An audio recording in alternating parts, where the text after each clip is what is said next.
time to take it off.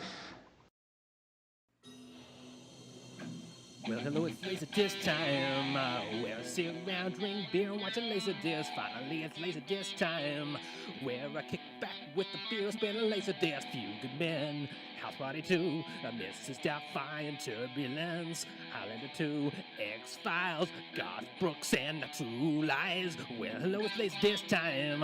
Where we sit around, drink beer, and watch a LaserDisc. Finally, it's LaserDisc time. Where I sit down, drink a LaserDisc, and watch some beer. Ooh, rough corral. Bonnie, wanna come roping with us, first? No, that's all right. I think that Bonnie's talking with us, friend. She's fine right here. Guys, listen, what are you doing, huh? This isn't exactly 90s behavior, gotta be honest with you. Yahoo! City Slickers on the LD. It's a movie made for the 90s man. And it's a movie that is surprisingly dark. It's on register 9. I don't know what to do. Ramadi, I don't think this is the time or the place to talk about this. I'm late. What? I missed my period. Whoops. What? I was at work and on my break and I took one of those home pregnancy tests from aisle 11. The ones on special? Yes. And it came up blue. Why is she telling you this, Phil? Because I'm her boss. And we have a health plan. Bitch, you screwed this little girl in my father's store? No. It was in his car. Oh, Jesus. And I'm not a little girl. I'm 20. Get out of this house, you little whore. Hey! I will not permit you to talk to her that way. City Slickers. It's a 10. Directed by Ron Underwood in 1991, it stars Billy Crystal in arguably one of his better film roles. It also has Marv from Home Alone and some guy who looks like Mario. Now, this movie is surprisingly dark. Value this time in your life, kids. Because this is the time in your life when you still have your choices. It goes by so fast. When you're a teenager, you think you can do anything, and you do. Your 20s are a blur. 30s, you raise your family, you make a little money, and you think to yourself, but I'm only 20s. 40s, you grow a little pot belly, you grow another chin. The music starts to get too loud. One of your old girlfriends from high school becomes a grandmother.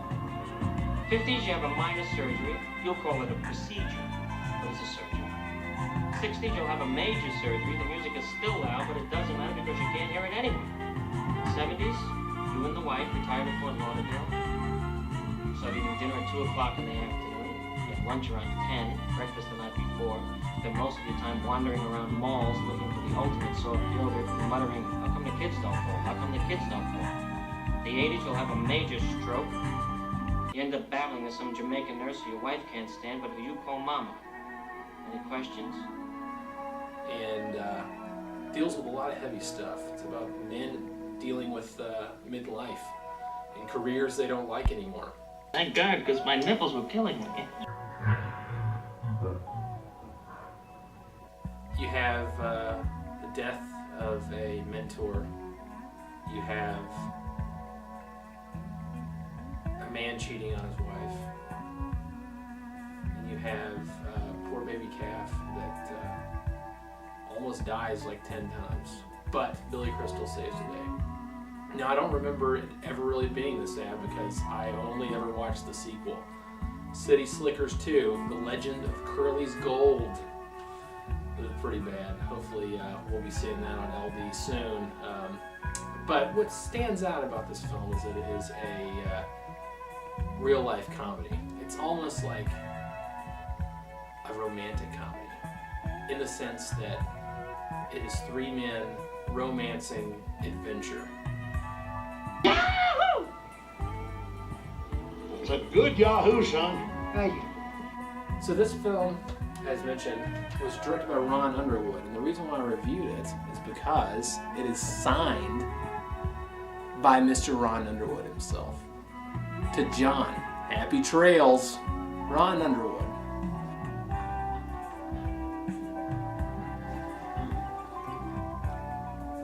It's a lovely head if you haven't seen one. Yeah. searching for meaning post 40, living in a city in the 90s. We looked for things that weren't there, when in actuality, they were there all along. So, I raise my glass to Mr. Ron Underwood.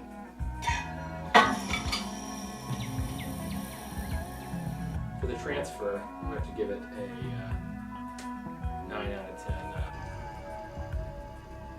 Now, the film itself, I'm going to give a 7 out of 10. It's a good 90s comedy flick. It's a lot darker than I thought it was. You get to see buddies in action, which is always pretty cool. Now the beer, Rodeo Rye Pale Ale by Payette Brewing out of Idaho. I'm going to give a 8.5 out of 10. Delicious beer.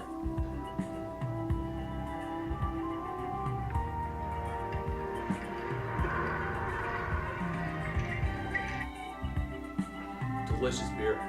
4% alcohol by volume too. So you can have a few of these and not feel terrible the next day.